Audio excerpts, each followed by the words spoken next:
Pada zaman dahulu ada seorang petani bernama Toba yang menyendiri di sebuah lembah yang landai dan subur. Toba mengerjakan sawah dan ladang untuk keperluan hidupnya.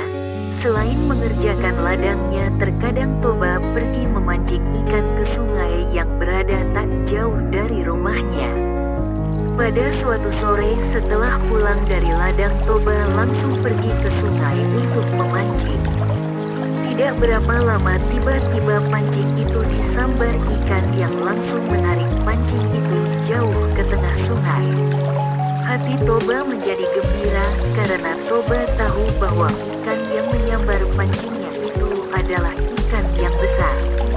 Setelah beberapa lama Toba membiarkan pancingnya ditarik ikan ke sana kemari. Barulah pancing itu ditarik Toba perlahan-lahan. Ketika pancing itu ditarik, tampaklah seekor ikan besar tergantung dan menggelepar di ujung tali pancingnya. Dengan cepat ikan itu ditarik Toba ke darat supaya tidak lepas. Dengan senyum gembira Toba membayangkan betapa enaknya nanti daging ikan itu kalau sudah dipanggang. Ketika Toba meninggalkan sungai, hari sudah mulai senja. Setibanya di rumah, Toba langsung membawa ikan besar hasil pancingannya itu ke dapur.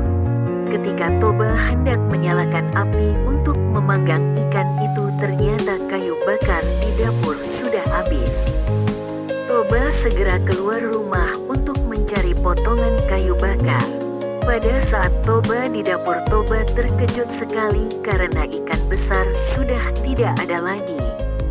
Tetapi di tempat ikan itu diletakkan terhampar beberapa keping uang emas. Toba segera membawa keping emas ke dalam kamar.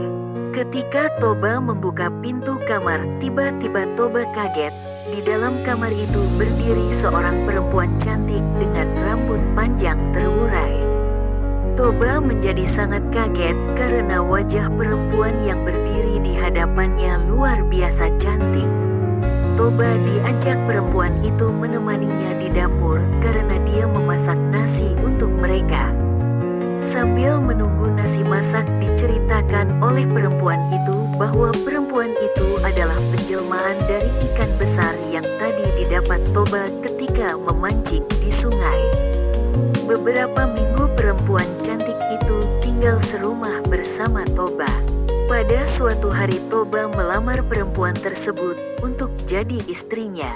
Perempuan itu bersedia menerima lamaran Toba dengan syarat Toba harus bersumpah bahwa seumur hidupnya Toba tidak akan pernah mengungkit asal-usul istrinya yang menjelma dari ikan. Setelah Toba bersumpah demikian, maka kawinlah mereka. Setahun kemudian Toba dan istrinya itu dikaruniai seorang anak laki-laki yang diberi nama Samosir. Tahun demi tahun berlalu, Samosir beranjak besar. Suatu hari Samosir disuruh ibunya mengantarkan nasi ke ladang untuk ayahnya. Mulanya Samosir menolak, akan tetapi karena terus dipaksa ibunya, dengan kesal pergilah Samosir mengantarkan nasi itu. Setibanya di ladang nasi itu yang hanya tinggal sedikit yang Samosir berikan kepada ayahnya. Saat menerimanya, si ayah sudah merasa sangat lapar karena nasinya terlambat sekali diantarkan. Oleh karena itu ayahnya jadi sangat marah karena nasi yang diberikannya adalah sisa-sisa. Amarahnya makin bertambah ketika Samosir mengaku bahwa Samosir yang memakan sebagian besar dari nasi itu. Kesabaran ayahnya jadi hilang dan dia memukuli Samosir dan mengatakan, anak yang tidak bisa diajar, tidak tahu diuntung dasar keturunan perempuan ikan. Sambil menangis Samosir berlari pulang menemui ibunya.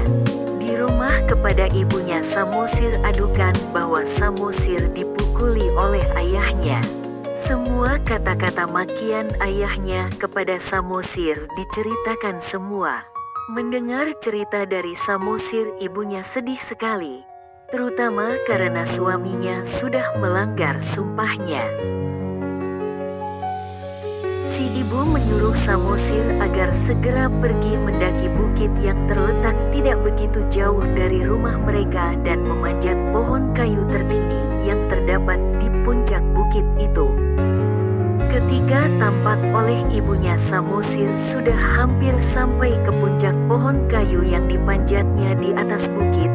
Ibunya berlari menuju sungai yang tidak begitu jauh letaknya dari rumah mereka.